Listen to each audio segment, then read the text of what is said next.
Embler Books presents A Swarm of Butterflies, Book 6 in the Nell Ward Mystery Series. Written by Sarah Yarwood-Lovett and read by Kristin Atherton.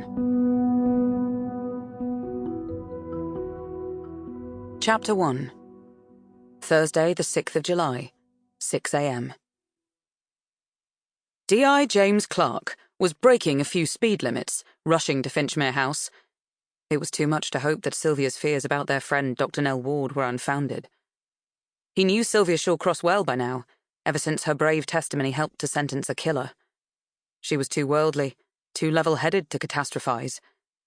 If she was asking him over to discuss a potential threat to Nell, he had to take it seriously.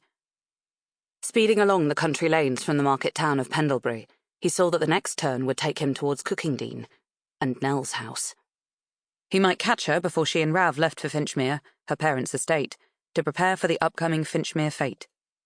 The chance to gauge her mood, to see if she was aware of any risk, before he met Sylvia, was worth a detour. Under arching leafy boughs, gilded with early light, he opened his car window to drink in the crisp air. Then, his inhale dragged in the alarming, thick, noxious stench of burning. It should have prepared him for the sight of it, the sheer devastation of it, but it didn't. When he pulled up at Nell's gates, horror punched him in the gut. Keying in the code urgently, glad he was one of the few who had it, the gates opened to reveal the awful scene. Nausea churned in his stomach. He was already feeling sick from the acrid air. The fire had torn through Nell's house, the flint wall blackened, windows shattered. The roof had slumped in, its jagged, charred beams exposed. Underneath the collapsed mess, the ceiling and upper floor had caved in. Right where Nell's bedroom would be. Inside, Nell's home was melted and misshapen, smothered with the smoggy snow of soggy, charred ash. This wasn't the first house fire James had seen, but it was one of the worst. The place was a ravaged ruin. He fought the panic as he tried to think, to assess. But all that was running through his mind was, how the hell could Nell or Rav in his wheelchair have gotten out of this? Wednesday, the 5th of July, 8 a.m.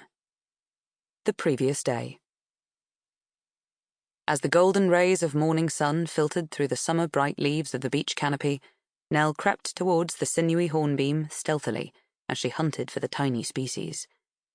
It was crucial not to forewarn these creatures, or she'd send them scattering into the thicket.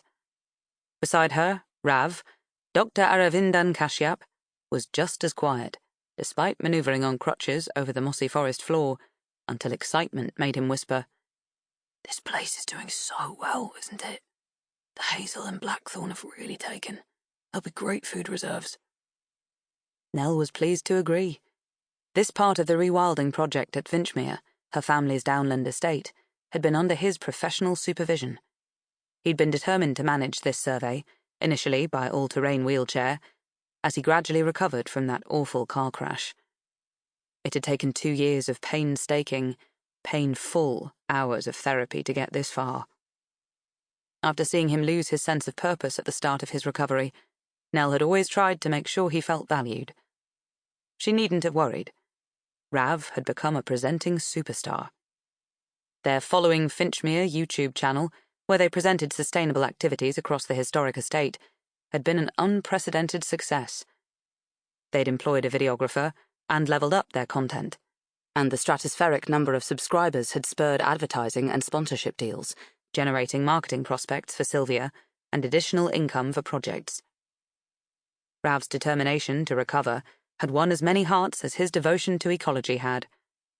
It was inevitable that his charm on camera would attract swarms of admirers, leaving gushing comments. Nell's own star power wasn't burning quite as brightly. The positive comments meant a lot to her, but they were notably fewer, and she couldn't really relax in front of a camera, given how past events had made her retreat and minimize her profile. With Rav reveling in the attention, she'd tried repeatedly not to feel jealous of his success. But she did feel a bit elbowed out of her own project. Sample complete. Ready to continue?